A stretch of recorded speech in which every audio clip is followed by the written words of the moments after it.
Como funciona a bicicleta? O pedal é onde colocamos nosso pé. O pedal está ligado ao mesmo eixo que a coroa.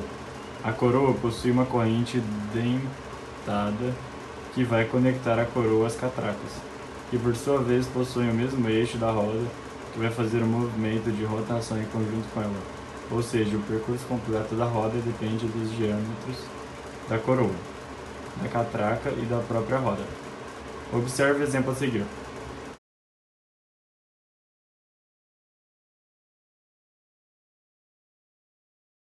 Como funcionam as marchas? O sistema de transição da bike funciona com uma pedivela, que é uma manivela de pé, presa em uma engrenagem, coroa, que movimenta através da corrente outra engrenagem presa à roda. Diferentes tamanhos de engrenagem em cada ponta fazem com que cada movimento na pedivela a roda gire mais ou menos vezes. Para isso acontecer, você precisa fazer mais ou menos força, ou girar a pedivela mais rápido ou devagar, ou em outras palavras, alterar a cadência, que é a rotação das pernas por minuto. O que ocorre quando se aumenta a marcha ou diminui? Quanto mais se aumenta a marcha, mais pesada fica a pedalada. Porém, a rotação fica mais rápida, ou seja, aumenta a velocidade. Quanto mais você diminui a marcha, mais leve fica a pedalada. Porém, a rotação fica mais lenta e isso faz com que sua velocidade diminua. A diferença entre uma bicicleta comum e uma bicicleta com marchas. Em uma bicicleta, o número de marchas corresponde à quantidade de combinações possíveis entre as rodas dentadas. Sendo assim, na bicicleta de 21 marchas, existem 3 coroas junto aos pedais e outras 7 catracas nas rodas traseiras. 3 vezes 7, 21. Uma bicicleta de 18 marchas funciona da mesma forma, porém, há somente 6 catracas traseiras, 3 vezes 6, 18. Por isso, nas bicicletas com 18 marchas, o câmbio ou trocador da esquerda possui apenas 3 opções, pois refere-se às coroas, e o câmbio da direita possui 6 opções. Marcha leve vezes marcha pesada. Marcha leve, velocidade baixa mais pedaladas para deslocar-se pela distância referente à circunferência da roda traseira. Menos esforço físico, pois menor é a força exercida pelo ciclista ao pedalar. Devido a estas características, esta marcha é ideal para subidas. Utiliza-se a catraca maior e a coroa menor. Marcha pesada, velocidade alta, menos pedaladas para deslocar-se pela distância referente à circunferência da roda traseira, mais esforço físico, pois maior é a força exercida pelo ciclista. Devido a essas características, deve-se utilizar este tipo de marcha em descidas ou terrenos planos. Utiliza-se a catraca menor e a coroa maior.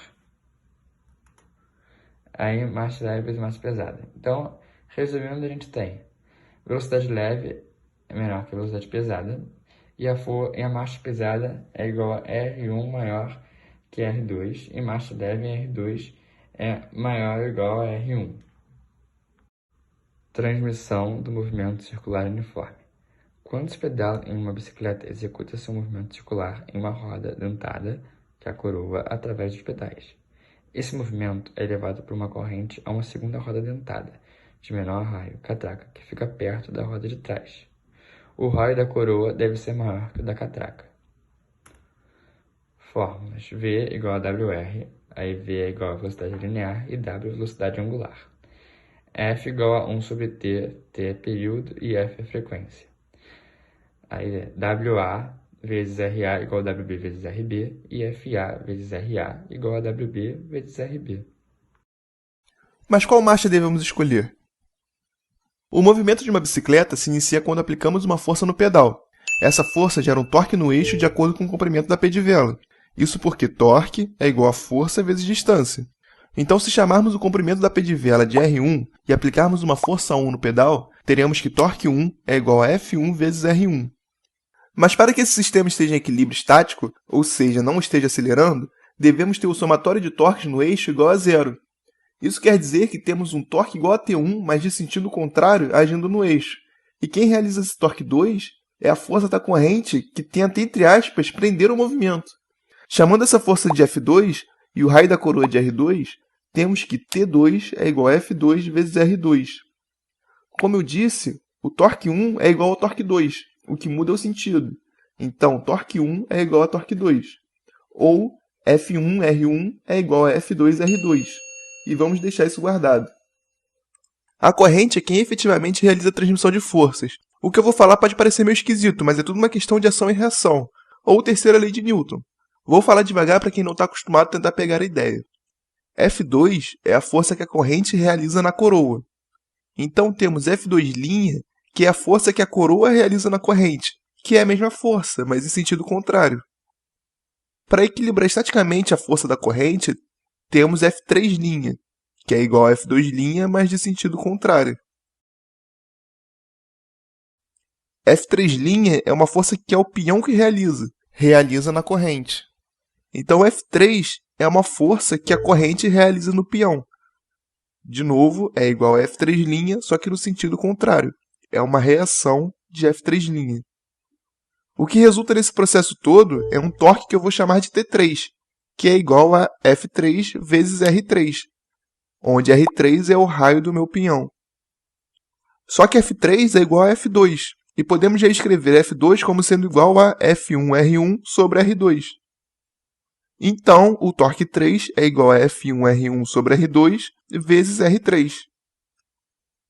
Esse torque está agindo no pinhão, que está junto à catraca, que por sua vez está junto ao cubo da roda.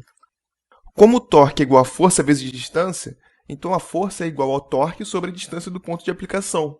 O torque no eixo nós sabemos que é igual a T3, e podemos calcular a força que a parte exterior da roda realiza se considerarmos a distância como sendo R4, que é o raio da roda.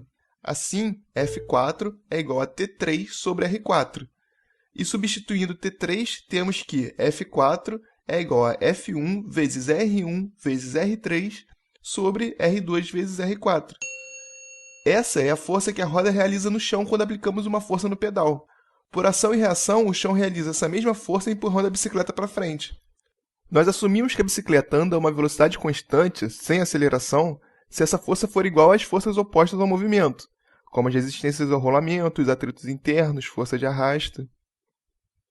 Nós podemos entender melhor o funcionamento da transmissão analisando essa relação. Pensem comigo, o raio 1, que é o comprimento da pedivela, e o raio 4, que é o raio da roda, são constantes.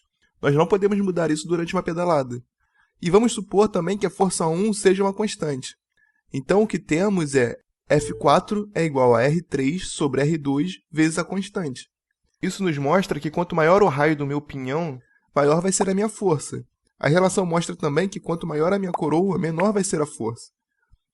Passando mais uma marcha, passando mais uma marcha, passando mais uma marcha, passando mais uma marcha, passando mais uma marcha, passando mais uma marcha, passando mais uma marcha, passando mais um